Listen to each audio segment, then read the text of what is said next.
נשמח לדעות שכן. לא שאני אומר.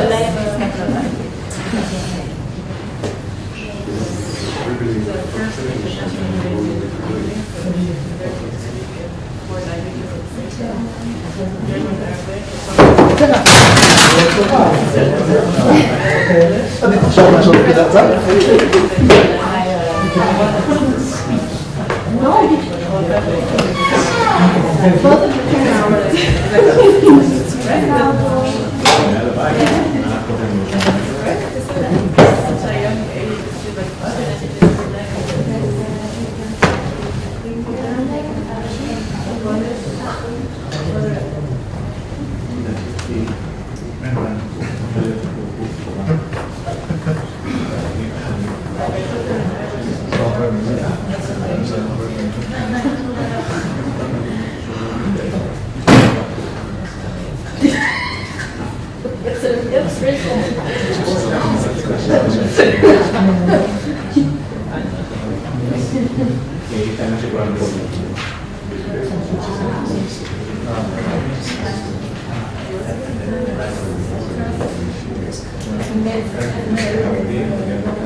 Let's get started.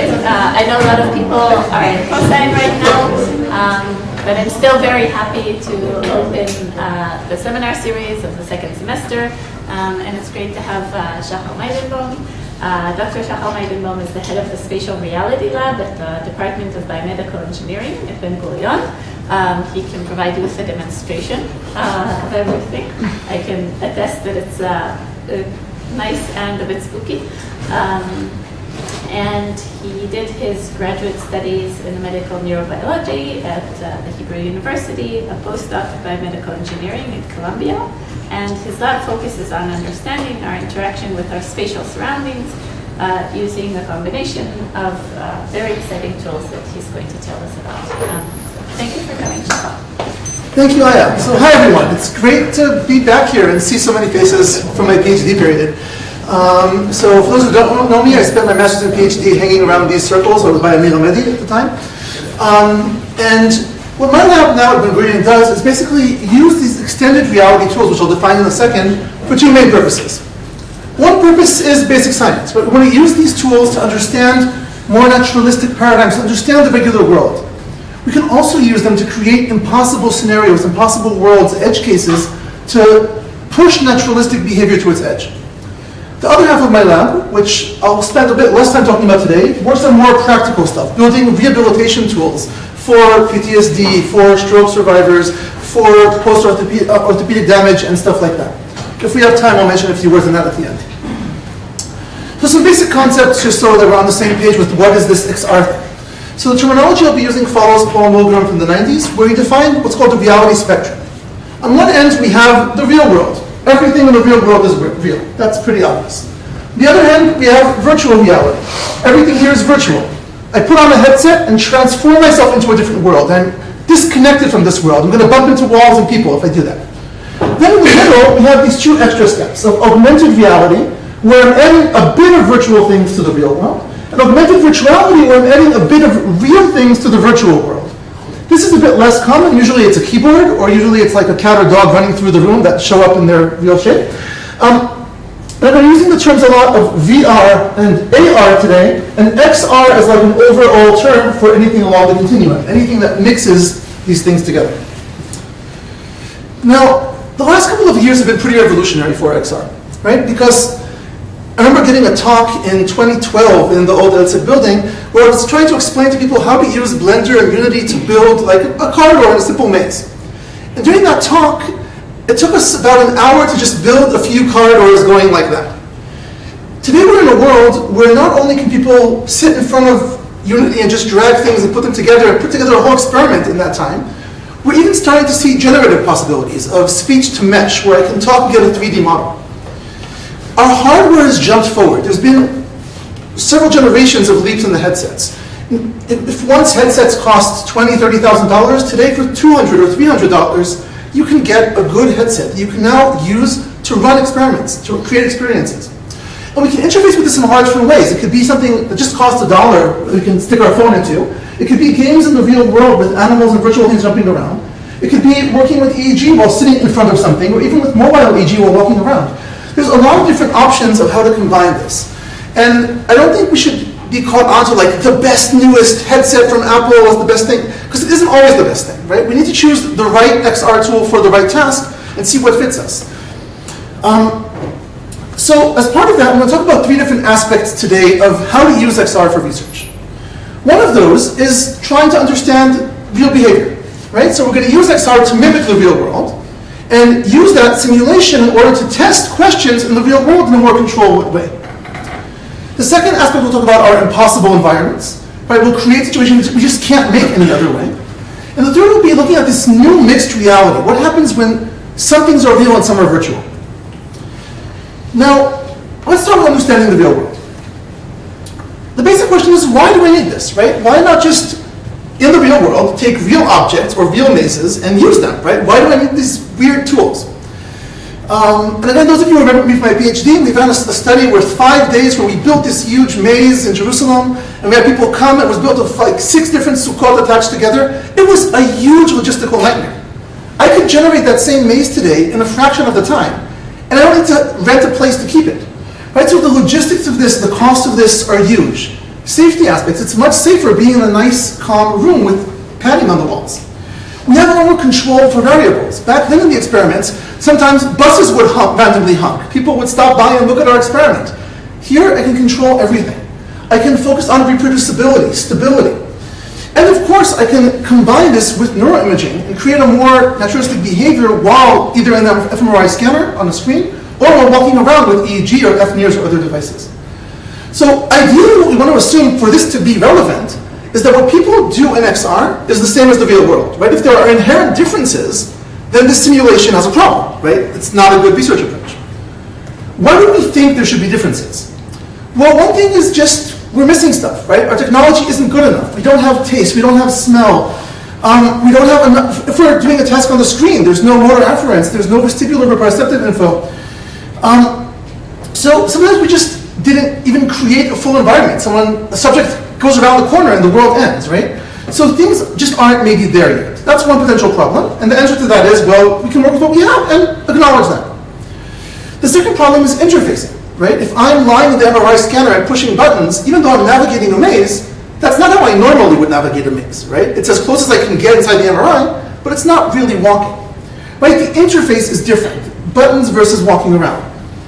Again, some types of XR, I can walk around naturally. And anyone who wants at the end of the talk, come, I'll show you a bunch of cool experiments that we can run right out here. Another problematic issue here is reality modality, right? The fact that this isn't real. We know from a bunch of different research that people will take more risks when they're in XR, right? They'll behave differently. They feel this isn't really real. On the one hand, this is a problem. On the other hand, if you look at people's behavior, it is mostly pretty the same as real, right? So for example, when people open an elevator door and see like a huge 10-story drop and have to walk out on a plank, people don't do that. They're scared, they're terrified. Now, eventually you can get them to do that. In the real world, you wouldn't be able to do that, right? But people's fear reactions, flinch reactions, before I set up like a virtual wall, right, in the corridor, in the lobby over there. And I asked people to walk through it. And when people took some time, they were like, what? No, let's walk around this way. No, it's still a wall. And they will walk through it eventually, but it's not really there. But for some people, it's really hard. A lot of visitors to the lab just can't walk through a virtual wall. Okay? So there is an issue in all three of these things, which we need to be aware of and control for in our experiments. And we need to quantify those as well. Now, in practice, if we look at the specific realm of spatial neuroscience in humans, we have a problem, right? Because almost all of it focuses on the most basic type of XR. You're sitting in front of a screen. And again, this is not a bad thing. I do this a lot. But is this the same? Because when I'm in front of a screen, when I'm riding a scanner and looking up at a screen, I'm not moving. So we need to test this movement.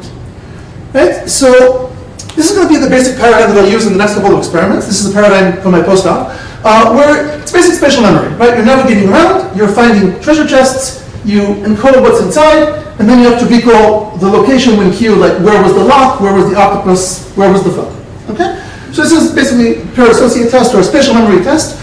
You're cued, you go looking for the location. What you're seeing there is recordings from the hippocampus of an ECOG patient. Right? And if we look at the results in human spatial neuroscience, right? So we know that humans have grid cells and head direction cells, but when we look at how we know that, right? Grid cells were recorded in humans 3 or 4 times. Head direction cells were recorded twice, right? Compare that to the tens of thousands of papers in rodents and animal models. That's a ridiculous difference, right? And if all we're getting is these small windows, and if these windows are showing us differences, are the differences because of the window or because we're inherently different? And so this is the paper that, actually I think I might have even mentioned in a previous talk here, where we started looking at what happens when someone's in front of a laptop versus when someone could move around with his head, right? This is a DK2, it's like the old original Oculuses. Do you think moving your head around helps people be more accurate? The spatial memory? Anyone? Yes, no, I'm seeing some nods. So when you actually compare healthy subjects, they all tell you, yes, I'm much better with the headset. I did better, I'm more accurate. When you actually look at the results, there's no real significance there.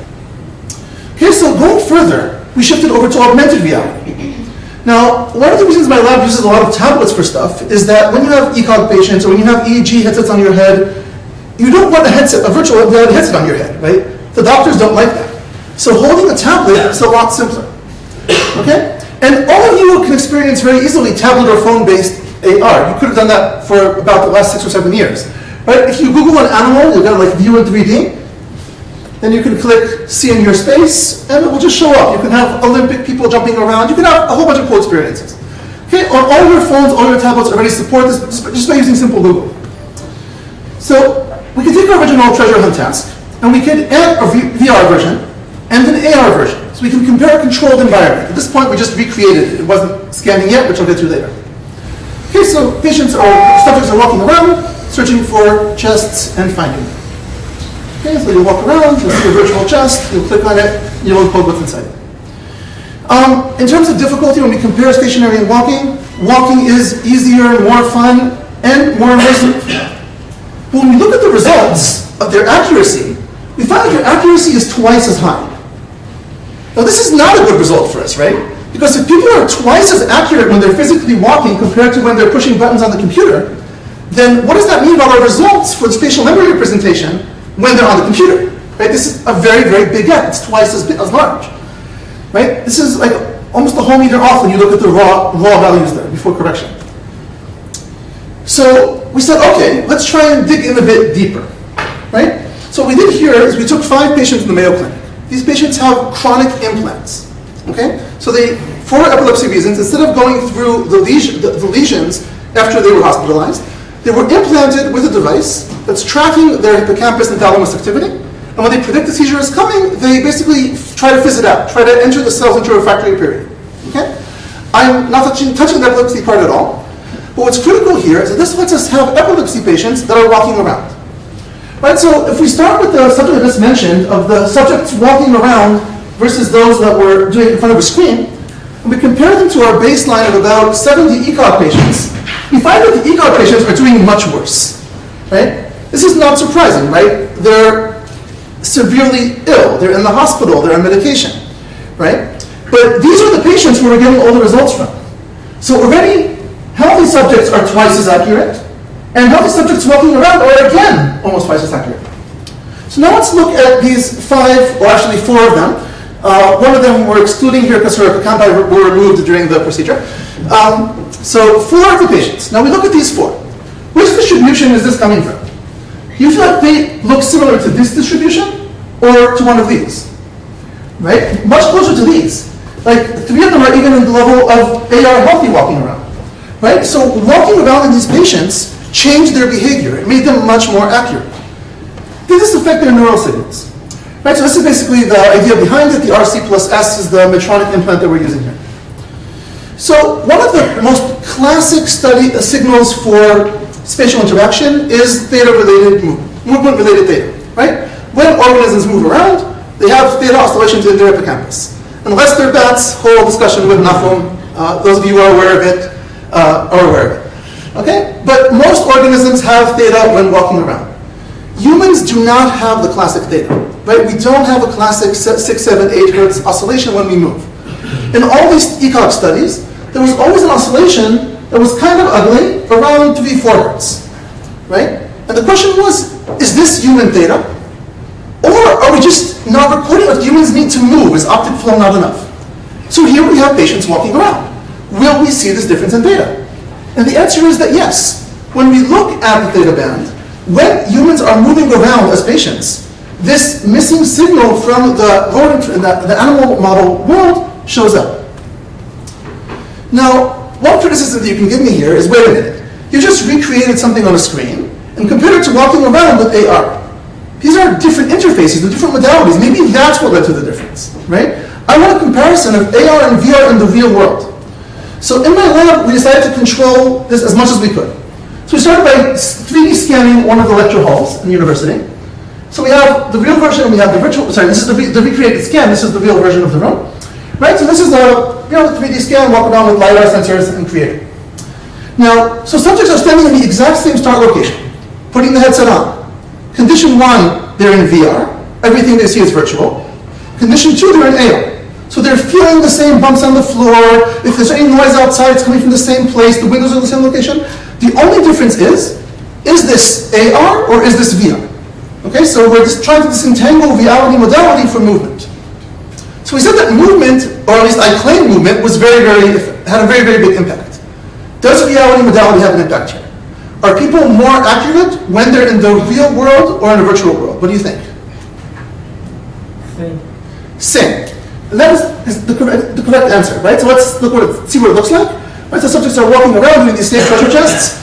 Here you can really see it's my lab and not my tools from my postdoc lab because our graphics are much weaker, right? So subjects are walking around and coding the objects physically in this way. And again, I can run this exact same experiment in this room. Okay, and the subject is wearing the headset and moving around. This is the Quest Pro, so it's also collecting eye tracking data and face muscle movement at the same time. Okay, when we look at the actual results, there is no difference between accuracy. So in the VR, they don't walk around? No, they are walking around. They're doing the exact same task in the exact same room, but in the VR, they're seeing the virtual version of the room. And they can't see the real room. But the virtual version they're seeing is a 3D scan of the room. But their somatic experience, they're actually walking in the real room. So they're walking exactly the same way, the buttons are exactly the same, everything is identical except for, is this the virtual or the augmented? Okay? So reality modality, which reviewers have been arguing about for years, does not seem to have a significant effect here. And this actually became its own side paper that was published last year in IEEE VR. So just to summarize this first part, right? Physically moving is really, really important. Okay, it can double our accuracy, and we might be missing things if we're just lying in the scanner. But unfortunately, or it's not always feasible. It usually isn't feasible, right? So we just need to be aware of this gap. The second aspect I want to talk about is what happens when we start mixing realities, right? Now, this question actually started from one of my rehab projects, right? So I basically camped out in the rehab department in Sohoka and tried to map out which protocols they don't do. One of the post-stroke protocols is walking down the corridor between obstacles. And I asked them, how frequently do you do this? I've been here for a week, I've never seen it happen. And the therapists were like, look, to do this, I need to take 8 big obstacles and put them in the corridor. I need to block the corridor, I need to carry the obstacles. And to do part 2, I need 3 other staff members to walk back and forth for the subject to avoid. We never ran this protocol. It's not practical. So I said, sure, why don't I just go like that and give you virtual chairs on the way? And they said, great, but do people keep the same distance? Is behavior towards them the same or not? And I was like, good question, let's find out. So we took a corridor, we took a bunch of chairs, we 3D scanned a couple of chairs, and there's in the corridor real chairs and virtual chairs. The video you're seeing here is actually from before the experiment when we still had black and white pass through, and that was not included in the actual experiment. The actual experiment was one with these, with the color, okay? So the task is walk down the corridor and back. We don't want to bias them to treat the objects as obstacles, right? And that means the subject is going to be walking, and there are going to be real chairs and virtual chairs. They have to walk around them or through them. We want to see what distance they keep. Okay, so it was something like this, right? So that's, like I said, a +2, a relatively old device. There's a real chair here, he's walking around it. There's a virtual chair, we're walking around that one too. Okay, so this is the basic paradigm. Subjects walk back and forth a lot of times. On average, they walked about 1.6 kilometers in this experiment, just back and forth in this corridor. Okay, results. So in the first conditions, the corridor was empty. They walked back and forth. This is an overhead view. They're starting here. They walk there, back and forth. Pretty boring. Then we add in physical obstacles. Green circles are physical chairs. What you see is they're walking. They veer a bit away, and when there's a chair in the middle, they split up and go around it. Okay? But we tend to see biases in subjects to certain directions. Not going to go into that now. What happens with virtual chairs? So we place the virtual chair. And these RN symbols are virtual. And most of the subjects are going nicely like this, or like that. But a bunch of the subjects are not. Right? What are they doing? Just walking through it, right? Now, to be fair, if we look at all types of levels, you'll see that some subjects also walk through the green ones, right? Because their task was walk back and forth. We didn't say anything about the chairs, so they just pushed the chairs out of the way and walked through it. That's a legitimate response to the task. Because our goal was to see how would people react if we didn't cue them, right? And what we find is that most people will walk around. But some people, they're like, nah, this isn't real. They just walk through it, right? If we ask them or look at them, so we find that about 83% report that they're obstacles, about 83% act like they're obstacles. Our problem is that the 17% that are missing don't overlap. A bunch of people reported saying, oh, it's an obstacle, I kept away from it, but they walked through it. And other people would walk around it even though they said it's an obstacle. So we started mapping this in other paradigms as well. And these numbers of around 10 to 15% keep showing up. Even in the lab demo, when we have like a running board in the lab for it. Like, some people just don't care about this stuff. If you don't tell them, treat this as real, they won't treat it as real. Everyone else will treat it exactly like real. In fact, if you look at the distances they keep, when you take out that group and look at the group who treated it as real, there's a difference of like 1/4 of a centimeter. There's no significance whatsoever there. But for that group, right, who you can see pop up over here, right, there's a significant difference. Now, they don't go out of their way to walk through obstacles, but they do treat it differently. So what this shows us is that, yes, for most people, this is a fine rehab approach. But we have to give an instruction for those other people to catch them. Now, this is true, like I said, not just for walking between chairs, or the next level of that, which is virtual people walking down the corridor that you have to avoid. It's like imagine a game where you're going like this between people. It's also worse for reaching tasks. Right? If we ask people to reach for a virtual object versus a real object, right? We can put all these targets all over, right? And they could be in virtual reality or in augmented reality. What you see is that most people treat this exactly the same, and some people want to get to the virtual object, will just go like that, or go like that. And some people will keep their fingers open as if it's the right size for the real object. This is in fact the vast majority. Most people will treat it as real. Even though they could just go like that, there's nothing stopping them, right? But they treat it as if their fingers should be there, right? And we do finger tracking and check this. Now, so we can do this in ways that are getting more and more advanced for rehab. So for example, if you saw the video up there, right? Already both the therapist and the subject could have a headset on. So we can do a reaching task where the clinician is generating different objects, and then the patient has to pick them up by order. But we can create these joint virtual things. We can create a scenario where there's a car, you have to cross the road, which was the #1 request of the clinicians. They all said it's terrifying doing the final test before leaving the hospital after a stroke, crossing the road safely. Terrifying for them, right? Because it's a real road. But now we can place cars in it and do these kind of tasks. So just to summarize this small part, right? Most humans default to treating virtual objects in mixed reality the same. But a significant minority don't, or at least not fully. We have to be aware of this minority and give them instructions or tailor things for that option. If we look at actual performance, AR and VR tend to elicit the same performance. I didn't clarify that enough here. But when we actually look at the clinician's reactions, right, this is especially true for these kind of tasks, right? As far as the clinician's concerned, they're doing the same task. But the clinicians love the AR and don't like the VR. Why not? Because in the VR, the patient is cut off. They don't know what's happening there. Especially in a rehab ward, right? There's wires everywhere. There are other patients.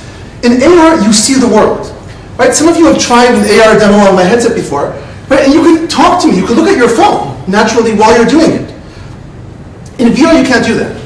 And a lot of these tools that were pushed into the rehab wards in the last 4 or 5 years for VR were stuck for those reasons. Augmented reality was much more expensive until the past 10 months or so. Now it's affordable and doable. So now is the time for these tools to start going into the wards, which is exactly what we're doing, and currently clinically running them for tests at the rehab ward at Soroka. Okay, next direction. So why don't we now try and do a task where we're going to create a virtual environment, and let's change something that's hard to do. For example, let's degrade one of our sensory channels. And again, those of you who remember my PhD, I did a lot of work with looking at people that are blind navigating and navigating without vision. So let's look at navigating with fog. Okay? Now what we're going to do here, they're going to do the same treasure hunt type task again. But now we're going to add fog to the scene. So you're only going to see the chest when you're really close to them. You can't use distal landmarks. You can't use a lot of classical memory strategies. How is this going to affect you? So obviously we expect memory to be poorer, right? Otherwise this experiment isn't working. So yes, memory is much poorer. But what's going to happen to the brain spatial network when we're navigating them? Okay? So there's two basic options that can happen. One option, and again, both of these are supported by different spatial signals in the rodent world. One option is that we see a doubling down. The cells work harder. We see more firing. We see a stronger signal. The area in the brain works harder to show that signal. The other option is that it breaks down. It fizzles away. We don't have the signal anymore. So we first ran this on a bunch of ECOG patients. 6 patients, 16 electrodes in their entorhinal cortex, which is important for looking at the hexadirectional signal, which is a fMRI signature thought to be linked to grid cell populations. Another side discussion for those interested. I have a review on that from a few years ago. So when we look at what's happening during fog versus clear, we find that fog actually decreases activity. It decreases theta activity in the MTL. And if we look at the hexadirectional modulation, again, a signal may be for grid cell populations or for grid cell conjugated with head cell populations. What we see is that in the clear condition, we have a nice significant signal, which breaks down and is gone in the fog signal, in the fog condition. And all the regular controls, not going to go into them for time reasons. Now, what I just showed you was 6 ECOG patients, but this is a bunch of patients, right? And it's only 6 patients. That's not super convincing. So we started running a group of MRI patients, right? Because MRI and ECOG can be complementary in that way. MRI, we can run healthy participants, and we can get a better coverage of brain areas. But obviously, we can't get the good high-quality signals we can from ECOG. And again, we see the same thing. Entorhinal cortex shows more gold when it's clear and shows the hexadirectional signal only in the clear condition but not in the fog. So this was an example of trying to create an environment where we're doing a spatial memory task and we're trying to modulate a sensory channel in a way that I normally couldn't do inside the MRI or inside the hospital ward for ECOG. But now let's take this a step further, right? Fog is a thing we encounter in everyday life. It's not an impossible thing. We can use VR to go much further than that and create actual sensory clashes, actual impossible environments. So let's look at this situation. What happens when you're now navigating in the world? You're usually trusting vision. Vision is your main sense. But what happens when vision isn't reliable, right? When Harry Potter has to run through the platform, right? What happens when it's not just that vision is degraded by fog, but vision is actively false? It's not only that we need to put a lower Bayesian weight on during the integration, but we need to put a negative weight because it's wrong. Now, normally when we look at the literature for incongruencies, we focus on like the millisecond effect, right? Is this one blip or two blips? And we do auditory visual incongruencies. But what happens if we have like sustained ones for 10, 15 minutes? So why do we care about this? Well, first of all, on a basic level, it's kind of embarrassing, but it happens, right? If you go to YouTube and Google people walking into glass doors, it's pretty common, right? There's a reason there are those big red circles on a lot of your big glass doors here, right? Because otherwise people walk into them. Second aspect is the basic science of this. But the third is that when I start creating mixed reality things with virtual chairs and virtual walls, suddenly these clashes are part of our life, right? Suddenly, this idea that there's something that I can see but also walk through is something that's there, and is becoming part of common use. Even worse, something that I can't see but can't walk through, like a wall when I'm in a VR world, is still there and is a problem. I might walk into the wall and smash myself. There's a reason my lab has padded walls. Okay? So there's three basic hypotheses that you can give to what will happen, right? So let's say you're navigating with one channel that's okay, and now you're getting false information from a second channel. What will you do with that false information? Option one is I say, this is false and toss it away. I put a weight of 0 on it, I suppress it, and I navigate with the correct sense. Option two is I can't suppress it. It's integrated somehow into my multisensory perception, and my performance decreases. Option three, I'm able to somehow glean something useful out of this falseness and improve my performance. So how can we compare this? So what we're going to do here is we're going to use very basic screen-based environments. Why? We want this to be super controlled, to have just two sensory channels, just visual navigation and auditory navigation. I don't want proprioceptive cues, I don't want haptic cues, I want to control all the other senses out. The second reason is that we're going into the scanner with this in some of the next slides, and it's more compatible that way. So this is what our level looks like, right? Participants are navigating around these mazes, they get a cue saying, trust vision, trust audition, and they walk through. Now visual navigation is fine. You just saw visual navigation, easy to imagine with keyboards. How do you do auditory navigation? Some of you might remember this slides from the ELSC retreat of 2014, I think, when this paper came out, right? And what you're doing here is getting beeps like the reverse of a car, right? So if everything is clear, it's silent. Wall far away, beep, beep, beep. Walls closer, beep, beep, beep, beep. Walls in front of me, beep, beep, beep, beep, beep, and smash, okay? So I can use these to get a distal auditory cue. So I can navigate with audition, okay? I can navigate with auditory cues. Is this natural audition? No, right? This is kind of a weird cue. Those of us who are drivers are used to it from going in reverse with our cars. So it is sort of mapped in a natural way. But obviously, this will be a much lower performance than vision. Now we can have two types of clashes here, right? One type is a ghost wall. In a ghost wall, I can perceive it with my senses, but it's not actually there. It's not a boundary, I can walk through it. Basically, it's a false positive. My second option is an invisible wall. I cannot perceive it, but I also can't go through it, right? That's basically a false negative. So in this experiment, we took both sensory channels of auditory and vision, and we added ghost walls and invisible walls in each one. Right, we have a bunch of layouts controlled for length and stuff like that, 35 participants, a bunch of data collected. Visual navigation is easy, 100% success, subjects say it's easy. Auditory navigation, subjects say it's difficult, 61% success, and much slower time. We're going to be using these as our baselines, right? So we have new conditions. We're going to ask, is it as good as vision? Or is it as bad as audio? And if I now give you false vision, will you be even worse than audio when I add in the false vision? Or will you somehow still be better by gleaning something from the vision? If you're exactly the same as audio, that will be your suppressing. Okay, so what does this look like? Let's start by adding some clashes. So here, most of the level is congruent, but a bunch of walls aren't. Right, so we're walking around. I can go along the invisible wall. Okay, where's the actual exit? Let's find the ghost wall, the silent wall. Oh, this wall is silent, I can go through it. So this is the ghost wall. Okay?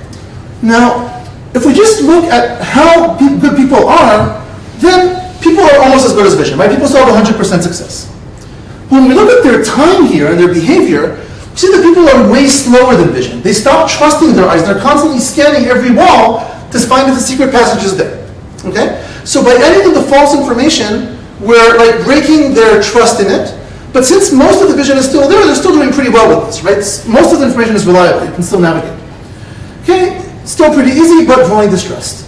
So what we're seeing here is enhancement because most of the information is still useful. Okay, let's take away vision.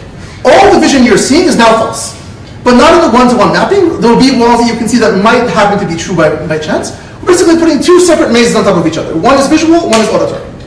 You need to navigate with the auditory one. The visual one is meaningless. It's just distracting you. What are people going to do now? Are people going to suppress this? People going to close their eyes?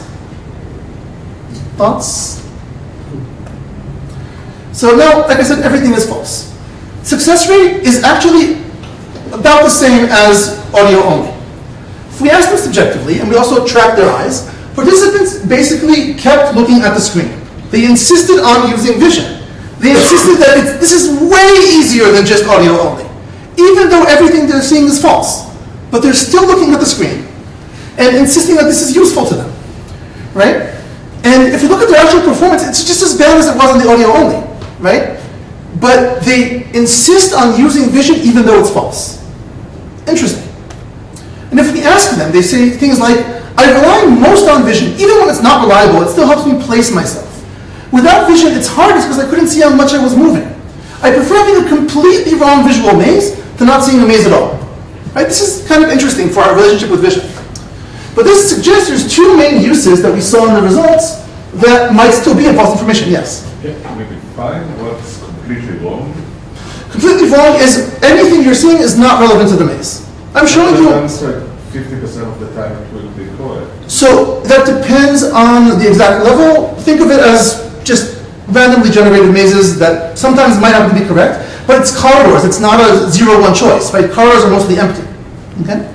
And it will be even more. The thing is, did you train them? Did you try training them in all the different conditions that you described?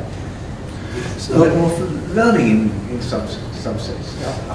What to use when? That's an excellent question, which is actually something we're doing in our follow-up experiment. So I'll get to that in a few slides. But yeah, it's completely different.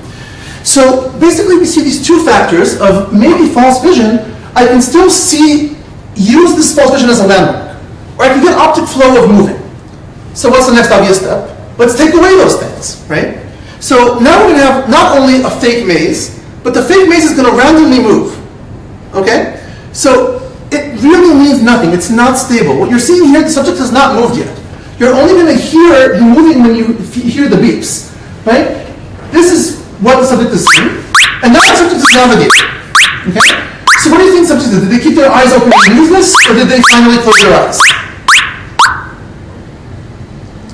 So subjects did not like this. Okay? Subjects' response was immediate. Success dropped. They basically closed their eyes, looked away, or just said, I'm doing my best to suppress it even though I'm looking at it. Right? So if we take away these false vision attributes, then they're really accepting, okay, this is completely false. Okay? Okay, so false vision is less useful when we take away that usefulness, and then people will finally suppress. What if we do the other way? And again, the other way isn't really fair, because this isn't natural audio, right? But this has almost no effect. Participants easily suppress it. I want to make sure I get some stuff. I'll take questions soon.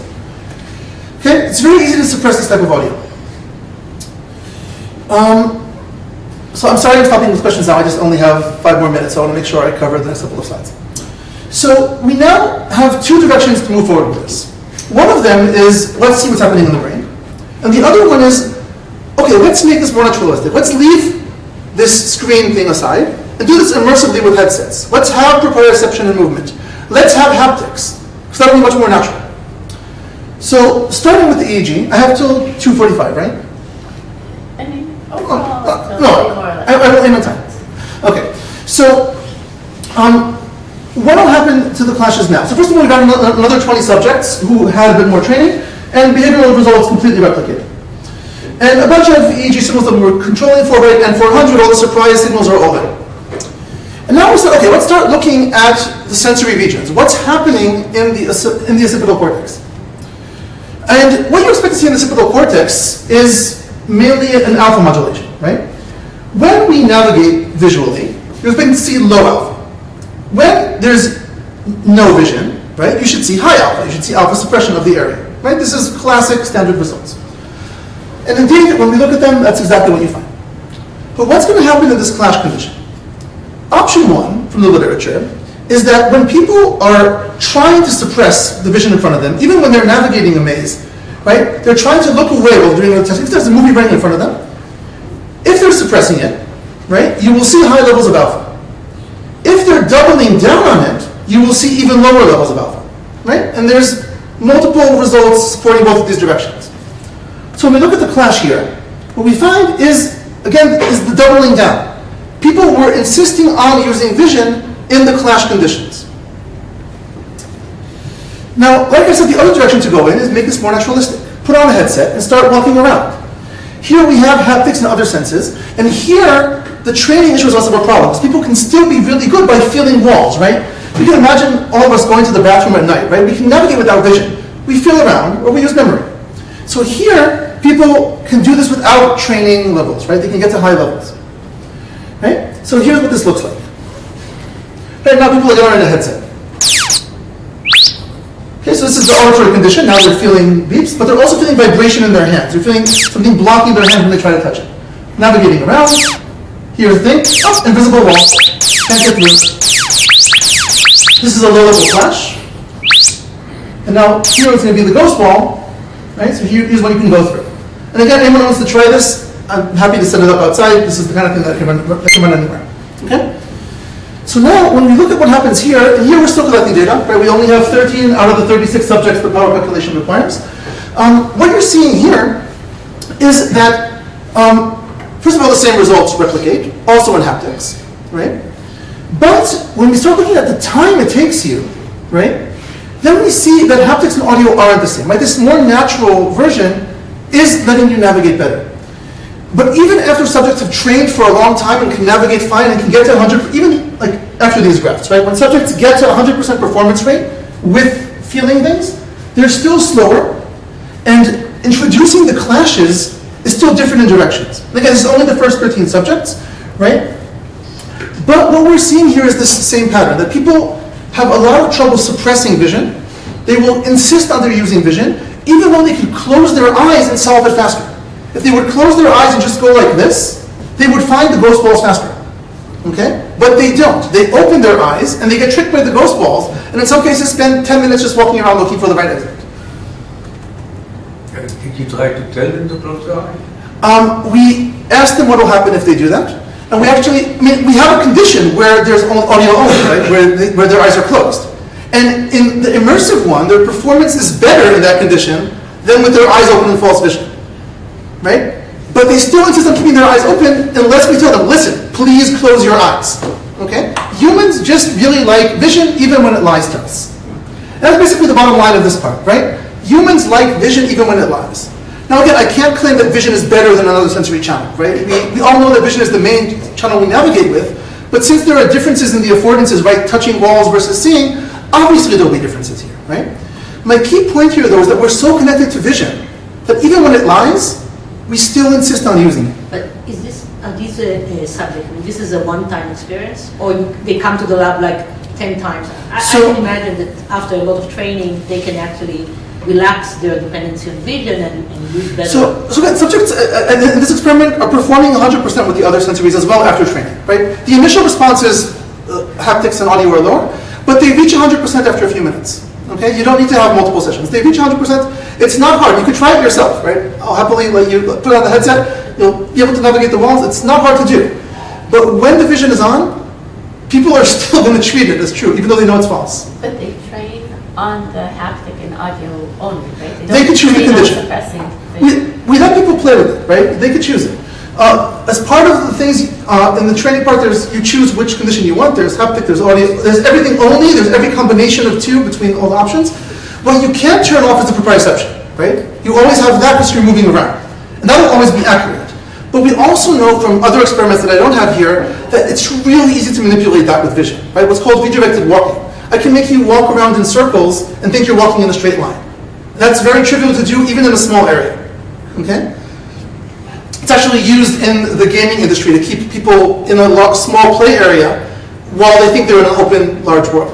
Right? I had an experiment where a subject literally spent 10 minutes walking in a line and going a little bit like that. Then he took off that and I'm like, wait a minute, this room is 3 by 3 meters. How did I just walk in a straight line for 10 meters? But there are studies talking about Q integration that show that actually we do give weights to different modalities based on the information, the information there. So according to what you're saying, vision will always prevail, even if it's noisy. No, like I said, I'm not claiming that vision will dominate always, right? Specifically for navigation, vision is very strong. And in situations where the weights have to become negative, a lot of these models don't really approach that scenario, right? The models assume the weights are between 0 and 1, relatively. Because what they're looking at is intact senses or degraded senses, right? And we started testing those models, but we don't have enough data for that yet. We need much larger data sets, much more than just 36 that we need for the behavior. We need much larger. And like looking again at my 5-year plan, right? That question is an excellent plan, which is like about 1.5 years from now in depth. But I'm really curious as well. Okay, just to end this, because we are out of time, I just want to mention a bunch of other lines of research. One is looking at what happens when you're in weird bodies and body affordances and playing with avatars. A lot of things have unlocked here in the last year that you can do with this. Another is using XR for education. We've put in these tools in the emergency medicine department, in social work. We're basically replacing actors with simulations. We're replacing a lot of the makeup with a lot of virtual things that you can put on your face. This again is things that have become really, really affordable over the past year. We're deploying it in 2 courses this semester, and we're planning about 10 different courses next year. So there's a lot of potential here for education, if this interests you. We're happy to share the code for these things. And finally, the main thing I've been doing the past year has been focused on PTSD. Okay, so in parallel to basic science, like past year has been a war that all of us have been influenced by.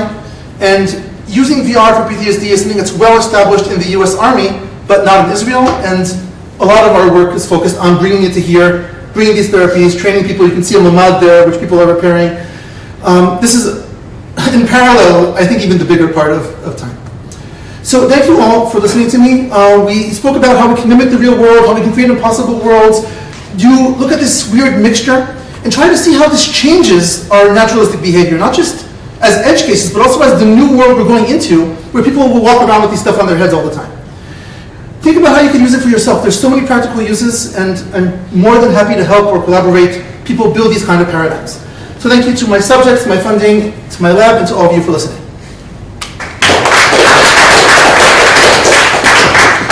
And we're out of time, so I don't know what your rules are with questions. Oh, it's until 1:45 before questions. So okay, so I am happily here. Questions? Yes. How do you use the VR for PTSD? Okay, excellent question, which is why I put that slide there, hoping that someone would ask that. So the main use is what's called prolonged exposure therapy, right? So when you have PTSD, one of the first approaches your therapist will take with you is a very, very controlled exposure to it, right? It's very common in phobias, right? If you're afraid of spiders or afraid of heights, you can slowly be exposed until you extinct the triggers for that fear. In PTSD, it's a much longer process, right? It's called PE, not just exposure therapy, prolonged exposure. And you start, for example, with a street in Fallujah, which in this case we took Fallujah in Iraq, which was what the American army built, and we transformed it into Jabalia, right? And then you show people just Jabalia calm and empty, people walk around. Then you slowly start adding in the graffiti and the bodies and the scenarios, right? You can really build a scenario that the specific patient was in. And then you very slowly and gradually help treat him with that. Okay, so that was like the first basic line of approach, is translating soldier to soldier. The lab is also building a bunch of civilian scenarios, right? Scenarios that aren't just aimed at soldiers fighting in Jabalia, but people in the Utif, people along the northern border. And there we can integrate other treatment approaches as well. For example, place attachment therapy. If you know Mario Mikulichno from Al-Tzofim, right? The idea of correcting your safe place, rehabilitating it, and imagining its future. Right? So we can take a mamad that was destroyed, we can personalize it to you either with just pictures and a generic mamad, like the one in the video over here, or we can literally put you in an open field and let you start placing walls and building the world around you, like a sand tray-like creation.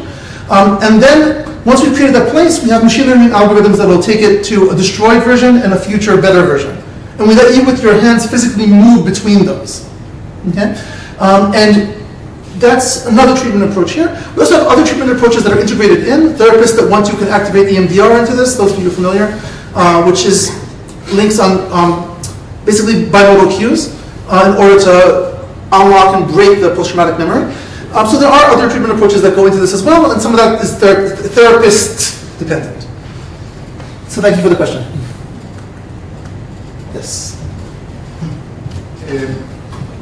About the first part of your talk, I wonder how do you explain the differences in performance between the walking and the stationary? I mean, is it about like, being more immersive when you're walking and having better attention to that, or just actually navigating to the location that you need to go? So, first of all, I'll say that we're still looking into this from more aspects. For example, we're now doing an experiment with teleporting in the real world by aiming at things and jumping there versus physically walking to control for that immersion aspect. That probably plays some part, but I feel like the physical movement, the proprioception, the vestibular input, the motor afferents, all those stuff are really missing in screen-based tasks. And personally, I feel like those are the stuff that really matters. It's the actual walking. It's the physically moving from this spot to this spot helps my body path integrate over the path I did and aspects like that. I mean, motor is important, right? I mean, you're from that field, right? We care about motor representations and inputs. But again, we need more experiments to exactly isolate our factors, and we're basically trying to attack this, just like we peeled off reality modality by having the exact same experiment, only different by reality modality, we're now peeling off other aspects of the moving versus non-moving and trying to attack each one in a controlled fashion. So I think you answered now part of my first question. So the second question is, you give us a message that vision is the most important thing. This message, as you just answered, is actually wrong. Yeah. What's important is our ability, our previously learned interactions between our actions and our sensations. Okay? What's called active perception in general. So this is what you have to check. I mean, there is no evidence whatsoever that vision is better than audition when, of course, we know that we use more vision when we normally behave. But now, the question is, what is the relation between the movements and the vision, which is basically uncontrolled, as I understand. So, first of all, I completely 100% agree with you, right? I explicitly said I do not believe that these results show that vision has an advantage, right? Vision does have a behavioral effect that even when it's false, we treat it that way. But the comparison here again isn't fair, right? Because vision is the main thing we use to navigate normally. We don't normally feel the walls as we walk, even though we can do that. And what I'm trying to look at here isn't a hierarchy of senses, right? I'm not a chauvinist of a specific sense. What I'm trying to look at here is how the integration works, right? And like you said, movement is critical. One of the experiments we're running now, we're doing path integration during redirected walking, right? So you think you're walking in the triangle, actually you walk like that. And we're trying to see which direction were you biased? How much did your inner senses pull you away from the visual target, right? Which triangle are you completing? So I completely agree that vision is not something on top. And active sensing of all the senses is important, right? We're missing smell here, right? We're missing other sensory channels. But I think that even saying that, it's important to see this human behavior, right? That we're so reliant on a sense that even when we know it's wrong, when we're told there's no point relying on it, we still do. And that's something I think very basic about humans, right? We like our habits, we like our ways. We don't like thinking that the rules that we've learned and the affordance we've learned all our life can be broken. But they can be, right? And in a world where people are walking around with headsets or smart glasses instead of walking around with cell phones, they will actively be, right? Things will change. We'll have things pushing people in different directions. We need to understand that people are going to behave there. So if we don't have that behavioral understanding, then people are going to walk into walls. So yes, I absolutely 100% agree with that. I don't know if you can see this in the current data, but can people actively suppress vision? So rather than closing their eyes. So I don't think you have a condition where you instructed them to suppress vision, but maybe some, especially with training, chose that strategy, and then do you see any difference in terms of the alpha? So in the clash levels, the instruction they're getting is ignore vision, trust sound, or ignore vision, trust haptics. Right? So we're not using the word suppress, but I think the word ignore in behavioral is kind of equivalent enough here for that. But there's a difference between this doesn't give you meaningful information, Yeah. you should ignore it, and this is giving you confusing information. Do your best not to let it confuse you. I feel. Okay, so the instructions they get are the latter, right? They're told, this is a lie, don't let it confuse you, okay? And that's why we track, are they looking or not, and why we look at the alpha levels, right? And it seems, again, I'm sure that humans could suppress things, right? But it doesn't look like they're trying to. People are intent on the screen. Their eyes are on it, okay? Even in the audio-only level where the screen is blank, people still tend to look at the middle of the screen, right? But people don't, I mean, again, it's hard, how do you measure that suppression? Right? How do you measure what they're suppressing except for the alpha level, which is showing us that they're doubling down rather than suppressing, right? We're seeing the low alpha instead of the high alpha. I mean, maybe in terms of behavior. So, but it's a question how to measure that, right? I'm happy to talk about it later, if you have like an idea how to catch that. Do you have any indication, like, when I was doing it, I was trying to gaze, how do you say report? Stare? But you can stare at something with intent, right? Stare kind of without looking. Yeah. So, do you have any way to see what people were doing in terms of?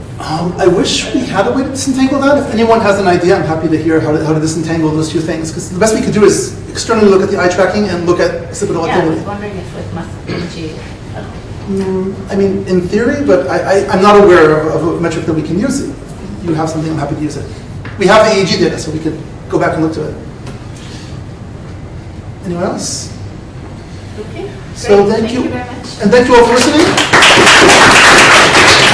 And like I said, if anyone wants to play with this is invited. We'll open it in the area out there. If you want to start with doing things like redirection walking, you can start with that. We can start with the virtual maze. Whatever you prefer.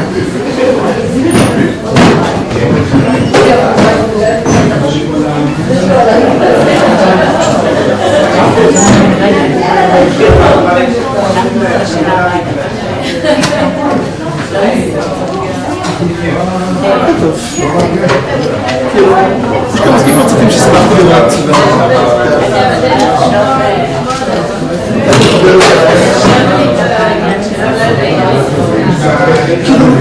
בעיניי היה הרבה יותר מתאים לפני. כן, כאילו, אני יכול לעשות את זה, כן, אבל הערבוב הזה של העולם של המציאות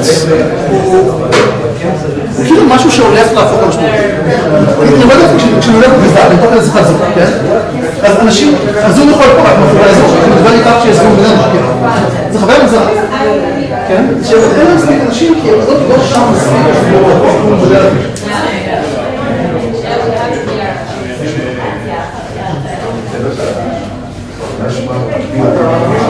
מופיעים פה.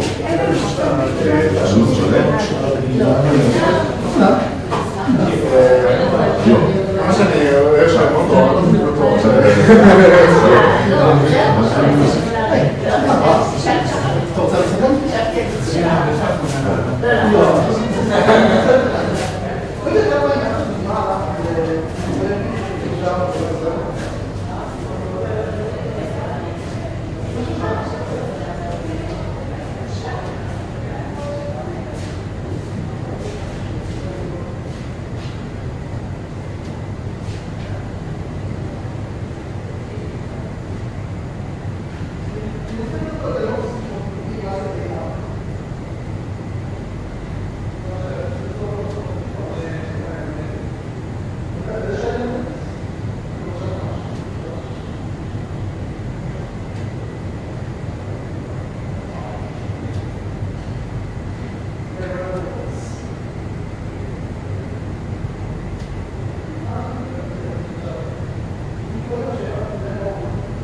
Thank you.